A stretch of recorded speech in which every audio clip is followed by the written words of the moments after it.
សិនមកអ្នកទាំងអស់គ្នាចង់ complain ឬក៏រិះគន់ទៅលើសេវាកម្មឬបុគ្គលិកណាម្នាក់ដែលអ្នកទាំងអស់គ្នាអត់ពេញចិត្តឬក៏ធ្វើអីដែលប៉ះពាល់ដល់អារម្មណ៍របស់លោកអ្នក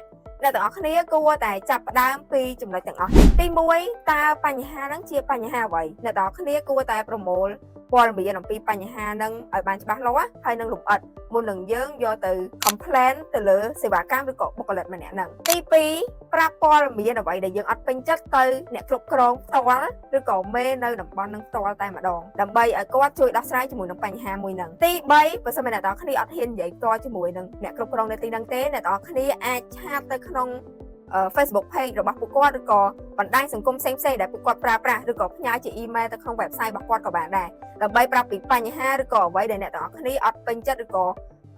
តាក់ទងជាមួយនឹងសេវាកម្មឬក៏បុគ្គលិករបស់ពួកគាត់អីដើម្បី complain ទៅលើបញ្ហាមួយហ្នឹងហើយមួយទៀតពាក់ព័ន្ធជាមួយនឹងការ complain ដែលយើងផុសនៅក្នុង social media ឬក៏ Facebook ឬក៏អីផ្សេងៗក៏ដោយខ្ញុំគិតថាវាគួរតែជាជំរើសចុងក្រោយបំផុតនៃការធ្វើណាដោយសារតែហាងមួយគាត់បង្កើតឡើងគឺគាត់ចង់បានជាមួយនឹង feedback ដែលល្អឬក៏ការ complain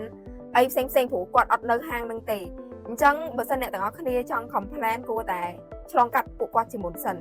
នៃការប្រាប់ពួកគាត់ឬក៏ឲ្យគាត់រកដំណោះស្រាយខ្លួនឯងហើយបើសិនជារឿងនឹងធំឬក៏ប៉ះពាល់ដល់អ្នកទាំងអស់គ្នាខ្លាំងហើយការ complain ដែលអ្នកទាំងអស់គ្នាប្រាប់ផ្ទាល់ហើយអត់បានជាដំណោះស្រាយអ្នកទាំងអស់គ្នាអាចធ្វើអ្វីដែលអ្នកទាំងអស់គ្នាចង់ធ្វើបានប៉ុន្តែការដែលផុសនេះខ្ញុំគិតថាគួរតែជាជំរឿនចុងក្រោយបង្អស់បើសិនមកអ្នកទាំងអស់គ្នាជួបរឿងអយុត្តិធម៌ឬក៏អត់មានដំណោះស្រាយពីភាគីម្ខាងទៀត